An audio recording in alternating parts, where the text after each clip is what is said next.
মানুষ আছে বাবা, এক হলো অধম, এক হলো মধ্যম, আর এক হলো উত্তম। এই অধম মধ্যম উত্তম আমরা কি করে চিনবো? বলছে অধমা ধনমিচ্ছন্তি ধনমানৌচ মধ্যমা উত্তমা মানমিচ্ছন্তি মানাই মহত্তম ধন। যারা মানুষের মধ্যে অধম হয় তারা টাকাটাকে প্রাধান্য দেয় বেশি, তারা ভগবানকে ভক্তকে চিনতে চায় না। যারা মানুষের মধ্যে মধ্যম হয়, যেমন আপনারা বাবা অর্থটাকেও যেমন ভালোবেসেছেন, আবার ভগবানকেও ভালোবেসে সময় ব্যয় করছেন এখানে। হরি বল। যতটা ভগবানকে ভালোবেসেছেন আবার ততটাই আমার অর্থকে ভালোবেসেছেন। তাই মানুষের মধ্যে আপনারা হলেন মধ্যম, আর উত্তমকে যিনি লালাবাবু জগৎ শেঠের মতন করে বাবা সমস্ত বিষয় বৈভবকে ত্যাগ করে দিয়ে যিনি ভগবানের শিক্ষায় শিক্ষিত হয়ে, যিনি ভগবানের পরিচয় দিয়ে যিনি নিজেকে ভগবানের চরণে দাস করতে পেরেছেন। তাই গৌর হরি হরি। এই ভগবানের চরণের মাহাত্ম্য বাবা আমি বোধহয় আশেপাশে আগে কোথাও বলেছি নাকি আমার খেয়াল পড়ছে না, তথাপিও প্রসঙ্গ সঙ্গে যখন এসে গেল কথাটা না বললে আমার ভেতরটা খুব খুব খুব কষ্ট হচ্ছে। এই চরণের মাহাত্ম্য একজন বুঝেছিল বাবা, কে সে জানেন? সে আমাদের মতন জীব নয় বা আমাদের মতন কোনো মানুষ নয়, সে হচ্ছে একটা কুর্ম কচ্ছপ।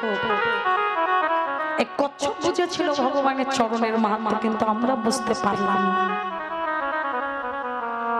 যদি আপনাদের ধৈর্য থাকে তাহলে বলবো, না হলে বলবো বাবা, বলবো কি? তবে কথা দিতে হবে, একজন ভক্ত যদি উঠে যান আমি কিন্তু গল্পটা ওখানেই শেষ করে দেব। রাধে রাধে। আমি এইটুকু আপনাদের গ্যারান্টি দিতে পারি, যদি মনোযোগ দিয়ে এই কথাটা আপনারা শ্রবণ করেন আপনাদের জীবনের গতি পরিবর্তন হয়ে যাবে। রাধে রাধে। এই কুর্ম অর্থাৎ এই কচ্ছপ একদিন সমুদ্র থেকে উঠে এসে ভগবান শ্রী বিষ্ণুর চরণে স্পর্শ করতে গিয়েছে। আর আপনারা সবাই জানেন বিষ্ণু ভগবান সর্বদা অনন্ত শয্যায় শায়িত থাকেন। বিষ্ণু খাট্টায় মা লক্ষ্মী দেবী সর্বক্ষণ তার পদসেবায় রত, অনন্তনাগ ফনা বিস্তার করে মস্তকের কাছে রয়েছে। আর ঠিক এমতো সময় কচ্ছপ গিয়েছে ভগবানের চরণ পাবে বলে। শুনেছি সে নাকি পরশময়, তার স্পর্শে নাকি লোহা সোনা হয় জানে, তাহলে আমার এই কঠিন দেহটাকে একটু কোমল হবে। এই মনোভাব নিয়ে ওই কচ্ছপটা যখন কিনা বাবা স্পর্শ করতে গেছে চরণের দিকে, আর মা লক্ষ্মী দেবী একটা সামান্য জলচরা বলে ওই দূরে সরিয়ে দিয়েছে। যা যা যা যা। আবার বাবা কিছুক্ষণ পরে বেয়ে বেয়ে উঠতে গেছে। যেই কিনা বেয়ে উঠতে যাচ্ছে মা লক্ষ্মী দেবী তাকে দূরে সরিয়ে দিচ্ছে ঠেলে ঠেলে। মনে ভাবছে এদিকে তো বাবা কোনো চান্স নেই। মা লক্ষ্মী দেবী তো বাবা দখল করে বসে আছে, তাহলে মাথার দিকে যদি যাই, ভগবানের তো সর্ব অংশই বাবা পরশমণি স্বরূপ, চরণ না হয় নাই বা পেলাম, মাথার দিকে যে যদি একটু বাবা সুযোগ পেয়ে যাই তাহলেও বোধহয় আমার জনম ধন্য হয়ে যাবে। তাহলে মাথাটা একটু স্পর্শ করে আসে। এই মাথার দিকে যে স্পর্শ করতে গেছে বাবা সুরটা এগিয়ে দিয়েছে, অনন্তনাগ বিরাট ফনা বিস্তার করে দূরে সরিয়ে দিয়েছে। আর কোনো দিকে কোনো সুযোগ নেই। তখন কচ্ছপটা মনে মনে কাঁদছে আর বলছে, প্রভু আমি একটা সামান্য জলচরা বলে তোমার চরণ থেকে আমায় বঞ্চিত করে, তোমার চরণ আমি পেলাম না ঠাকুর। অন্তর্যামী পরম পুরুষ ভগবান, যিনি একটা পিপিলিকার পায়ের শব্দ শুনতে পান, যিনি একটা পশু পাখির মনের কথা জানতে পারেন, তিনি বাবা কচ্ছপের অন্তরের ভাষাকে বুঝলেন না। কচ্ছপকে ডেকে বলল, কুর্ম তুমি চিন্তা করো না, কষ্ট পেও না। এ যুগে না হয় নাই বা হলো, তাতে কষ্ট কি? আমি তোমায় কথা দিলাম আগত ত্রেতা যুগে আমি তোমার মনোবাসনা পূর্ণ করব। সে যুগে তুমি হবে মাধব আর আমি হব ভগবান শ্রী রামচন্দ্র। তোমার কর্মজীবী হবে নাবিকগিরি করা, নৌকায় করে নদী পারাপার করা। আমি যাব তোমার ঘাটে পার হতে, আর তুমি সেদিন আমায় পার করে দেবে, মনের মতন করে সেবা করবে। আর আজকে যারা তোমাকে আমার পদ সেবা থেকে বঞ্চিত করেছে তারা দাঁড়িয়ে দাঁড়িয়ে দর্শন করবে, তাদের দেখবার বলবার কিছু থাকবে না। এই যে বাবা আশ্বাস দিয়ে দিল। দেখতে দেখতে ত্রেতা যুগ এলো। ভগবান শ্রীরামচন্দ্র আপনারা সবাই জানেন 14 বছরের জন্য বনবাসে যাত্রা করেছিলেন। সঙ্গে নিলেন মাতা সীতা দেবী, ভাই অনুজ, লক্ষণ, 3 জনে যখন যাত্রা করেছে। এই যাত্রা করতে করতে মাঝ বরাবর যে পৌঁছে গেছে বাবা বিরাট এক নদী। এখন নদী পার হবে কি করে? আমি একটু ছোট করে বলি।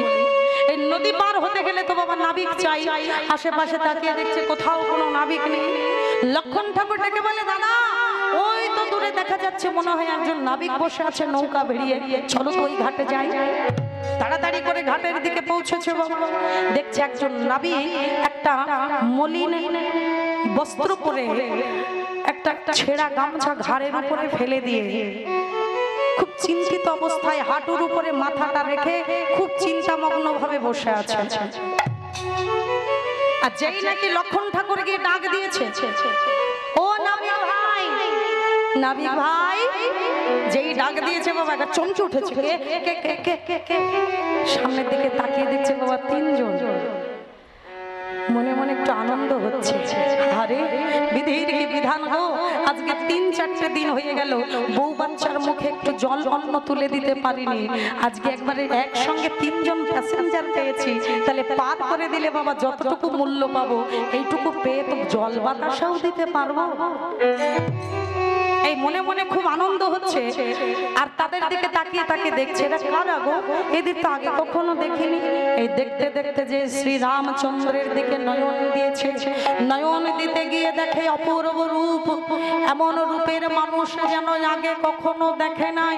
রূপে ঝলমল করছে সারা নদীর পাড় খানি। চমকে উঠেছে, কি এবার কে গো, এবার কে? এরকম রূপে তো কখনো মানুষ হতে পারে না। কি কোনো দেবতা নাকি কোনো অসুর ছলা করে এখানে এসেছে এই রূপ ধরে?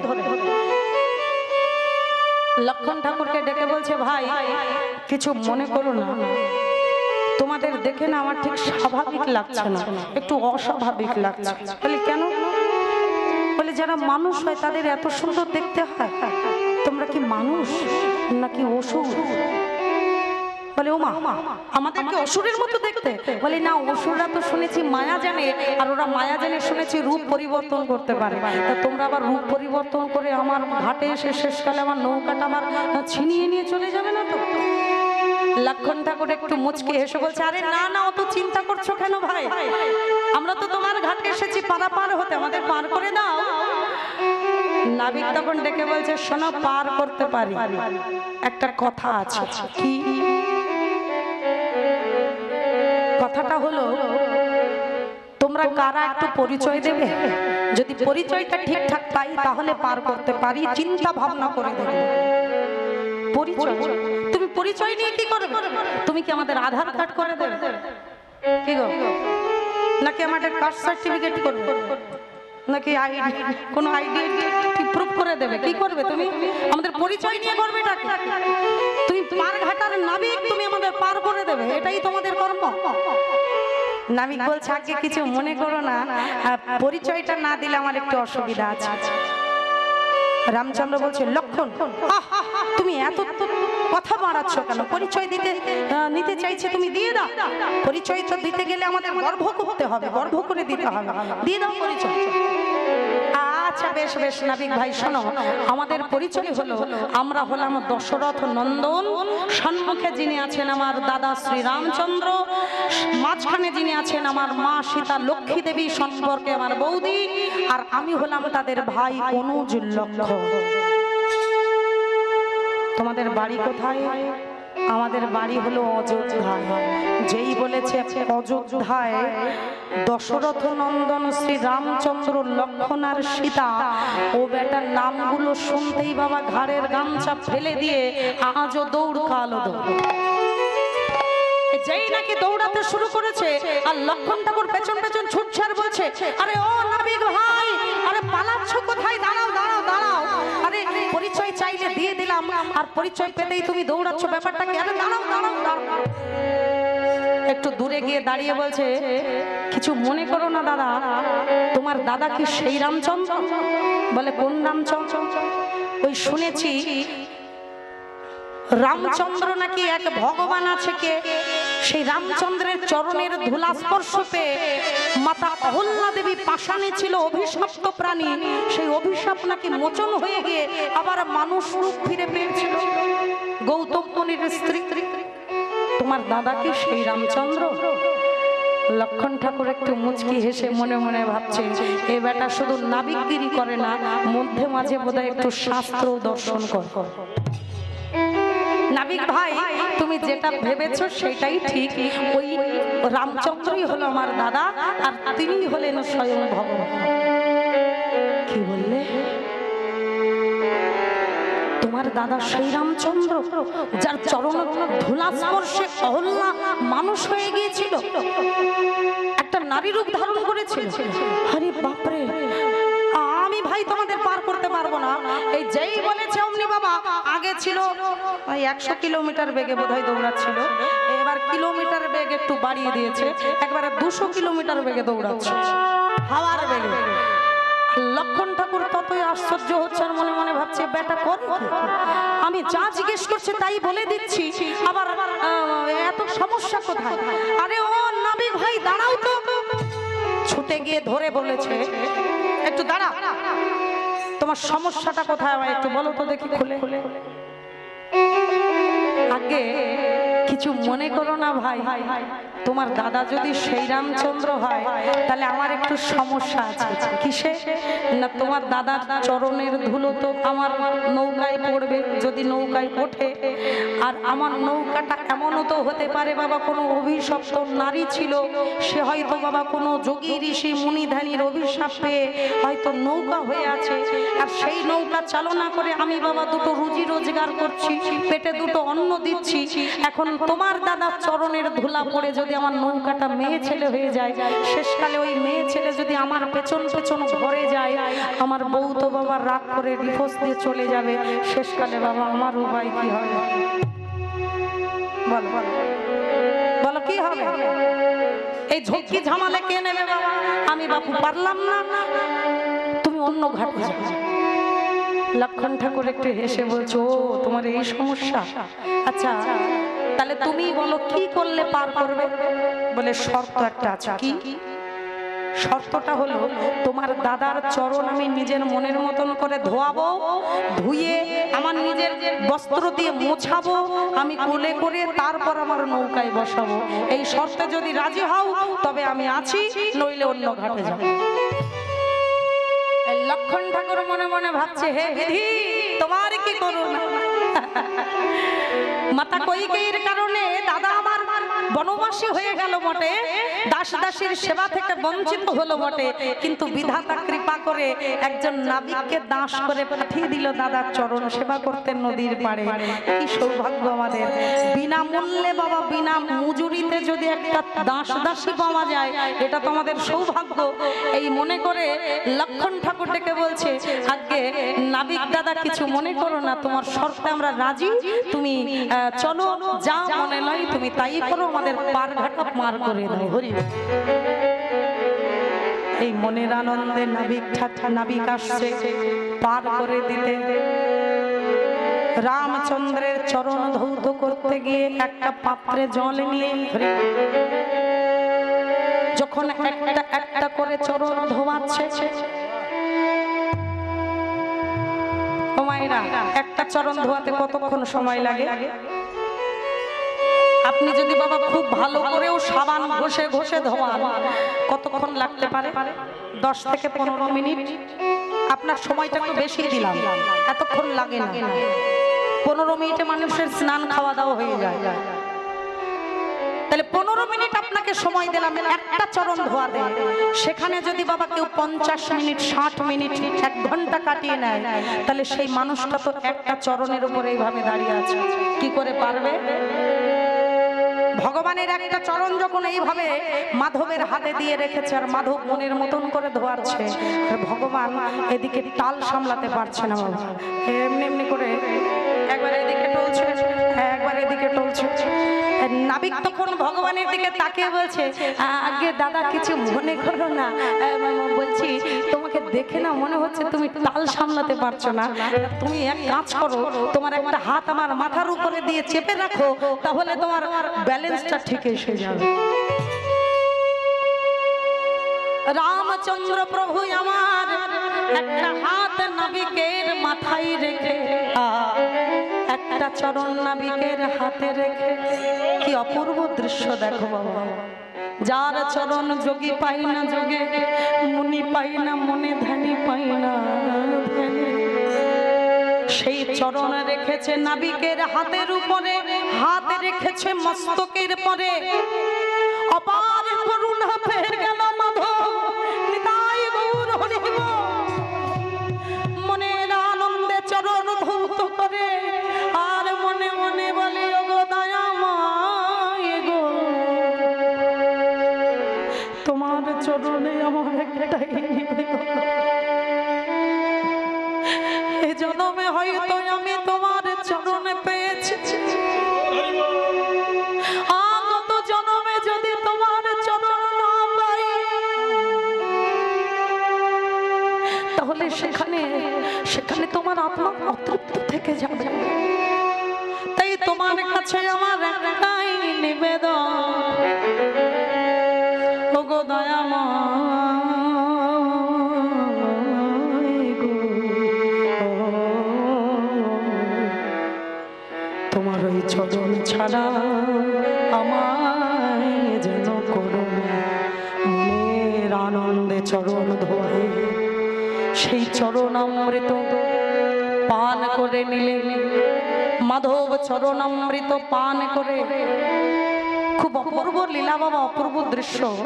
আমি সংক্ষিপ্ত আকারে বলছি। এই অমৃত পান করে নিয়ে মাধব পার করে দিচ্ছে ভগবানকে, সঙ্গে নিয়েছে সীতা দেবী, লক্ষণ ঠাকুর, তিনজনকে বসিয়ে পার করছে, ওপারে যাচ্ছে।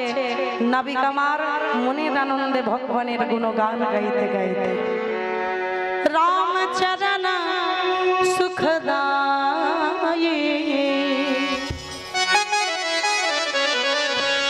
रामचरण सुखदायी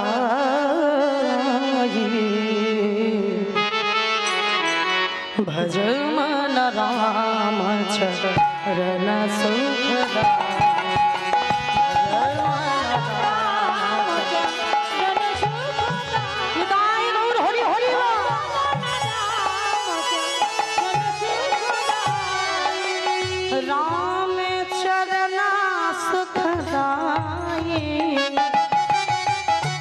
रामचरण सुखदायी भज मन रामचरण सुखदायी।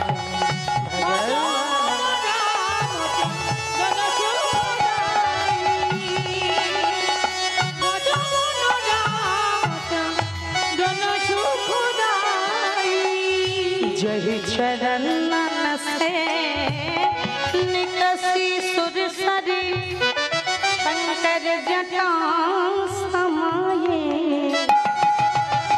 जय चरण से निकसी सुरसरी शंकर जटा समाये,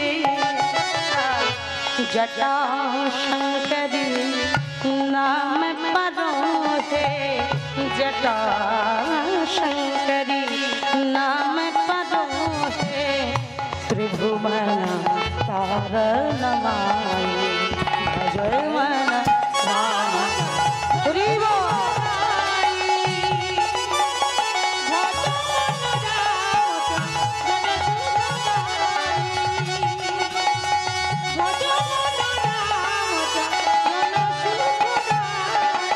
जय चरण की चरण पादुका भरत रहो लेवना, जय चरण की আস্তে মায়েরা লক্ষ্য করবে, এতক্ষণ তো চরণের কথা বলছিলাম, আমাদের সব নিচে একবারে চরণ, এই চরণেরও নিচে বাবা কি আছে বলতে পারবেন? চরণেরও নিচে কি আছে? জুতো, পায়ের জুতো। এতক্ষণ তো চরণের কথা বলছিলাম, এবার চরণের জুতো, চরণের পাদুকা নিয়ে টানাটানি পড়ছে বাবা। আপনারা সবাই জানেন মাতা কইকেয়ী ভরতকে রাজা করবে বলে রামচন্দ্রকে বনবাসে পাঠিয়ে দিলেন অনেক যুক্তি করে মন্থরার সঙ্গে। তাহলে বাবা সেই ভরত যখন রাজত্ব পেল, রাজত্ব পেয়েও কিন্তু সুখ পেল না, ছুটতে ছুটতে রামচন্দ্রের কাছে চলে এলো। পেছন থেকে ডেকে বলছে, দাদা একটু দাঁড়াও, দাদা একটু দাঁড়াও। কি হয়েছে বড়? তুমি এলেছে? না দাদা, তুমি তো চলে এলে, সব কিছু আমায় দিয়ে চলে এলে, কিন্তু ভুল করে দাদা একটা জিনিস নিয়ে চলে এসেছে। কি সেটা? বলি সেটা হলো তোমার ওই পায়ের চপ্পল, ওই জুতো জোড়া তুমি ভুল করে নিয়ে এসেছো, তো ওই জোড়া আমাকে দিয়ে যেতে হবে। হরি বল। রামচন্দ্র মনে মনে হাসছে আর ভাবছে, হাই রে বিধি, ভগবানের কি লীলা দেখো। রাজ্য সুখ, আত্মীয় পরিজন সুখ, সমৃদ্ধি সব দিয়ে এলাম, তাতেও হলো না, শেষকালে আমার পায়ের চপ্পল নিয়েও বাবা টানাটানি। ভগবান তো ত্যাগী বাবা, তিনি তো ভোগী নয়, তাই পায়ের পাদুকা দুটো খুলে দিয়ে সেখান থেকে সরে গিয়ে বলছে, ভরত পাদুকার উপরে যখন তোমার এত লোভ পড়েছে, তাহলে এই যে তোমার পাদুকা দিয়ে দিলাম, এবার তাহলে আমি যাই। এই ভগবান যখন পাদুকাটা খুলে রওনা দিচ্ছে মতো সময় তাড়াতাড়ি করে ভরত আমার পাদুকা দুটো নিয়ে একবারে সোজা মাথার উপরে তুলে দিয়েছে। রাধে রাধে। এটা আপনারা সবাই জানেন যে ভরত ভগবানের পাদুকা মাথায় নিয়েছিল। রামচন্দ্র অবাক হয়েছে, আছে কি তুমি পায়ের জুতো কিনা মাথায় তুলেছো, এই কাজ কেউ করে? তুমি কি পাগল হলে? নামাও নামাও পাদুকা নামাও, ওতে কত নোংরা বালি ধুলো লেগে আছে। ভরত দুটি চোখের জলে ভেসে ভেসে বলছে, দাদা পাদুকা দুটো কেন মাথায় তুললাম একবার জিজ্ঞেস করলো না? আমি তো সেটাই বলতে চাইছি, তুমি কেন তুললে?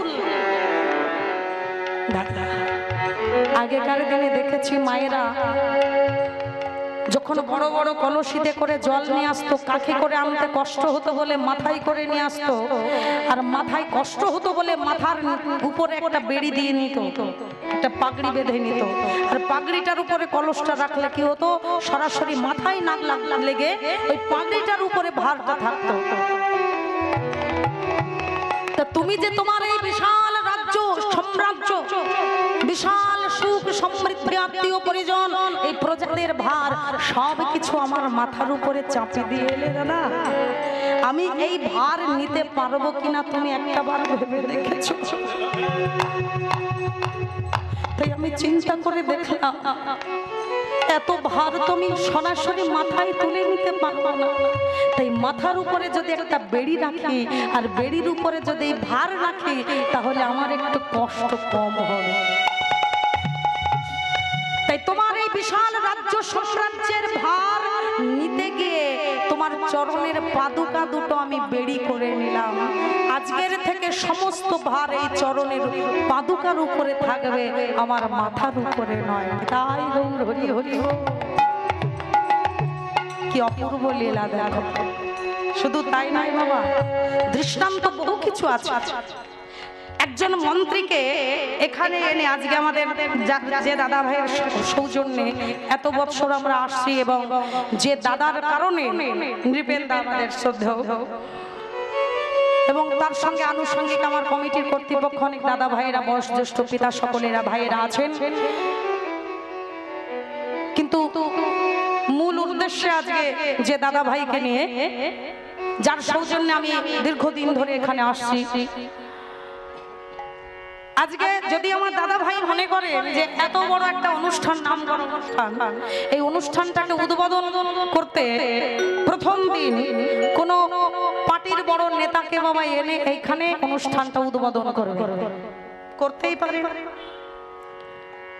তো সেই মন্ত্রী যদি মনে করুন এই মন্দিরে উঠে আমার ভগবানের কণ্ঠে মাল্য দান করছে, রাধে রাধে, কিংবা নিয়ম রীতি অনুযায়ী যেটাই করে থাকেন প্রথম অবস্থাতে সেটা করছে মন্দিরে, এই মন্দিরে সেই কাজটা করতে গিয়ে বাবা সেই মন্ত্রী হতে পারে তিনি রাষ্ট্রপতি, রাজ্যপাল, প্রধানমন্ত্রী, যেই হোক না কেন, সে কি বাবা তার পায়ে যত হাজার টাকার জুতো হোক না কেন সে জুতোটা পরে কি বাবা গটগট করে ওই মন্দিরের উপরে উঠতে পারবে? পারবে না। জুতোটা কিন্তু মন্দিরের সিঁড়ির নিচে একবারে খুলে তারপর তাকে উঠতে হবে। আবার কি আশ্চর্যের ব্যাপার দেখুন, যে মন্ত্রীর কাছে পাবলিক যায় ছুটতে ছুটতে, সেই মন্ত্রীকে আবার ছুটতে ছুটতে ওই জুতোর কাছে আসতে হচ্ছে। জুতো কিন্তু তার কাছে যাচ্ছে না, মন্ত্রীকে জুতোর কাছে আসতে হচ্ছে পড়বার জন্য।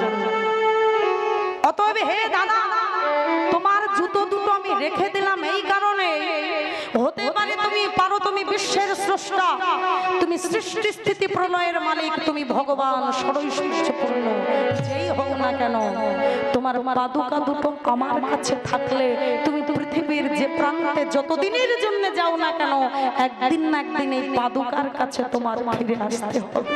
নিতাই গৌর হরি বল, হরি বল।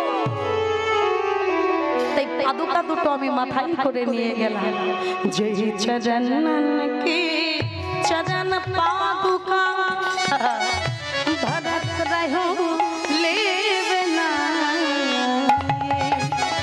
सोई चरण के बट धोबिली ने, सोई चरण के बट धोबिली ने, तब हरि नाम चढ़ा भजन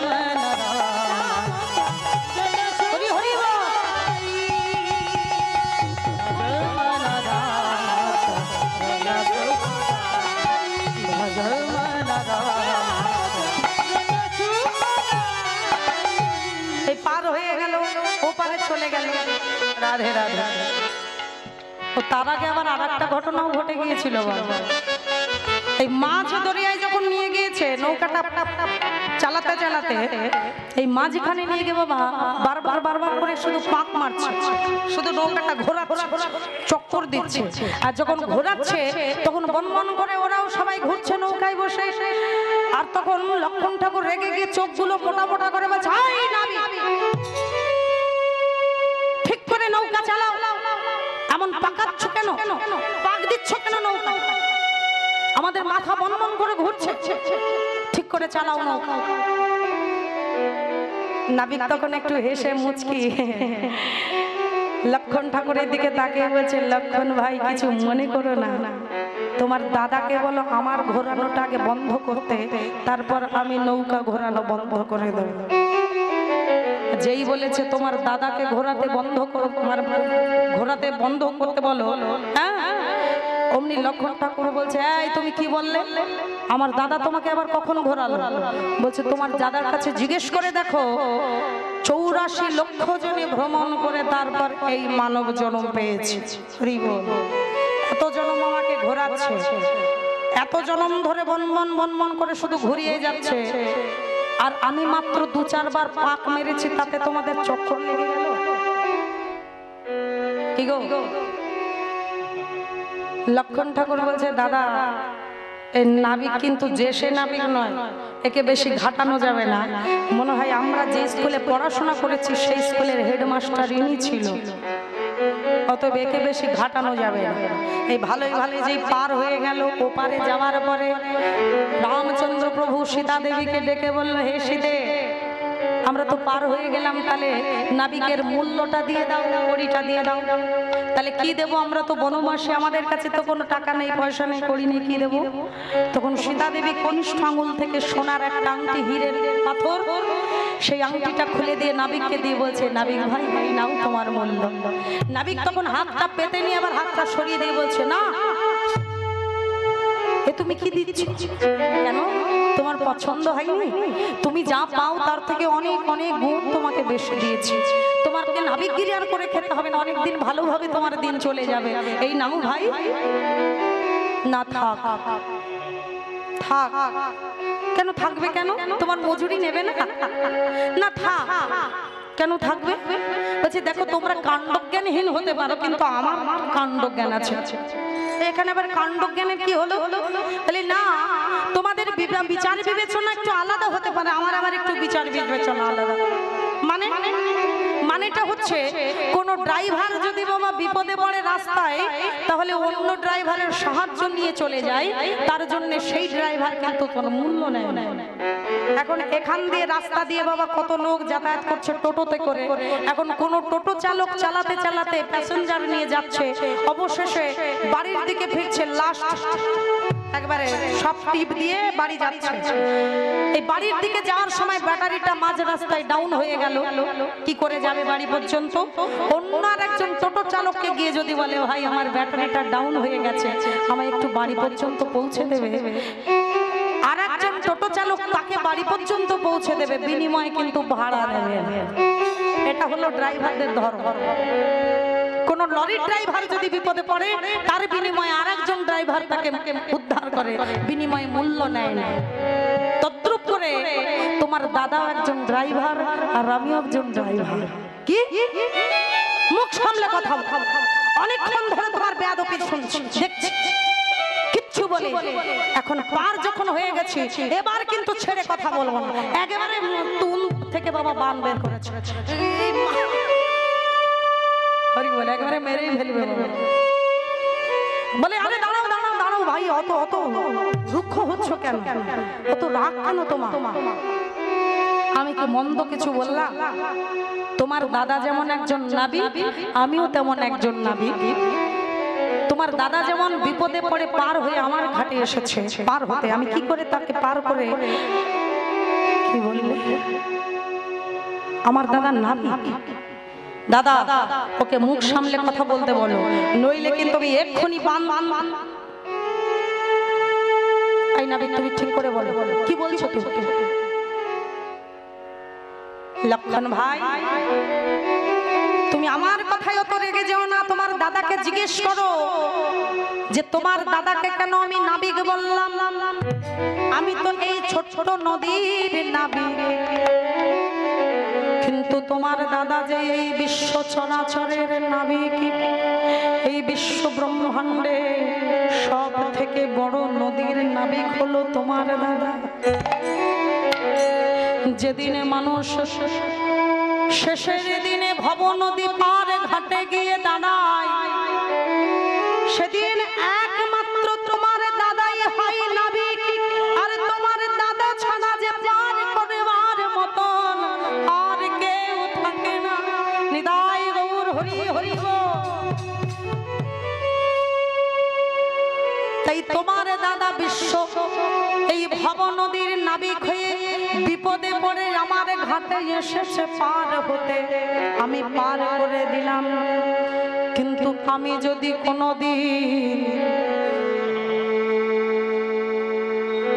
কোনোদিন পার ঘাটাই পার হতে আসে,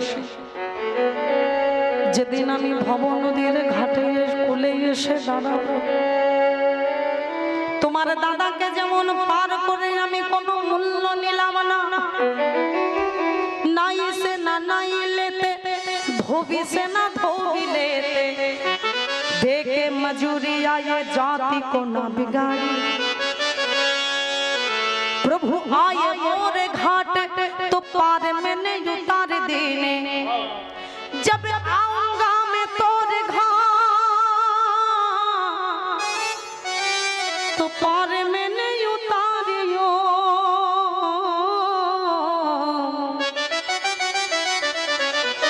जब आऊंगा मैं तोरे घाट तो पार मैंने उतारियो। राम चरण सुख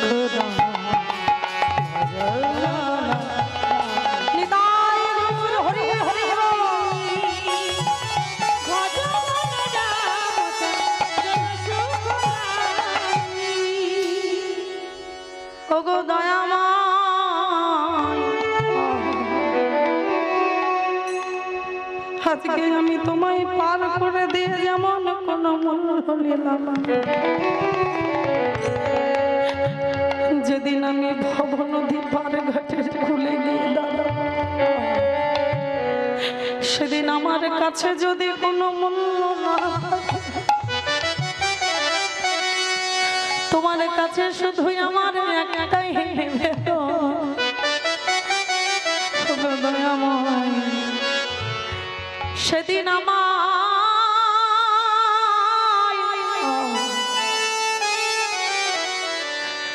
বিনামূল্যে করে দিও, আমার বিনামূল্যে করে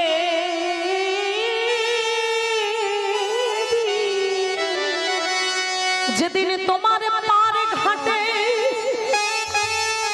কুলে এসে দাঁড়াবো, সেদিন বিনামূল্যে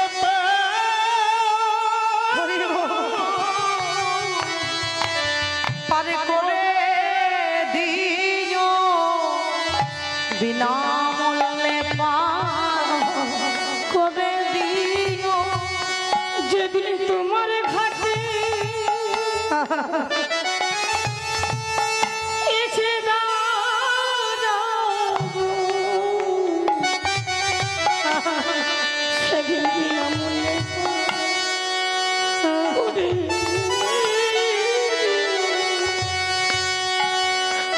আমি আগে থেকে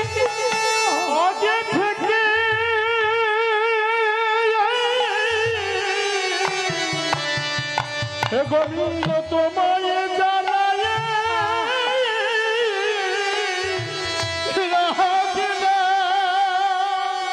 আমায় বিনামূল্যে পার সেদিন করে দিও, যেদিন তোমার ঘাটে এসে দাঁড়াবো,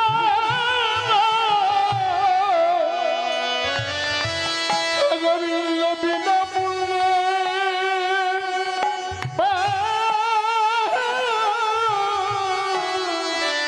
করে গোবিন্দ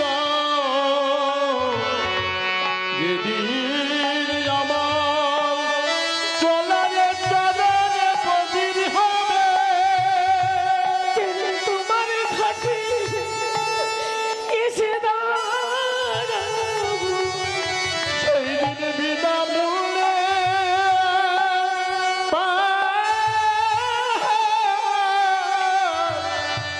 করে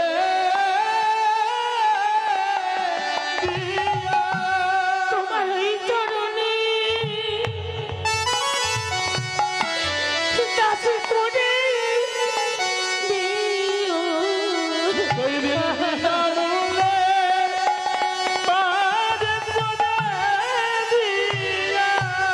তোমার ওই চরণে দাস করে দিও, যেদিন নয়নে আর কিছুই দেখতে পাবো না, সেই দিন তোমার করুণার হাতে ধরে হে গোবিন্দ,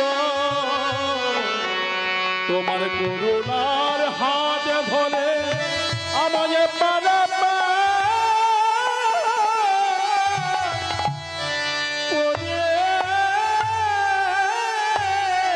দিও।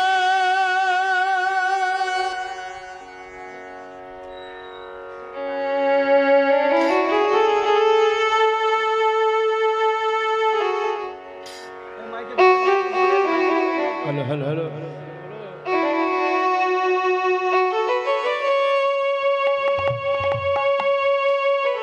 মেন ভোকাল বন্ধ হয়ে গেছে।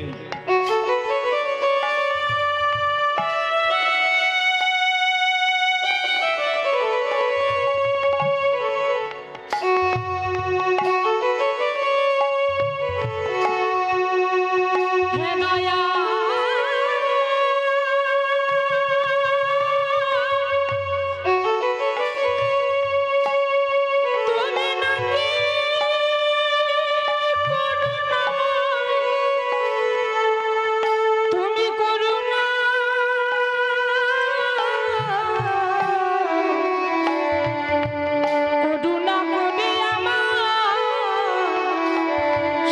জনমে ধরে সঙ্গে যেদিন তোমার ঘাটে আমি এসে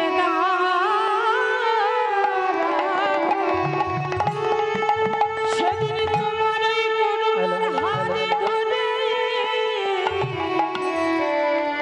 আমার পারে করে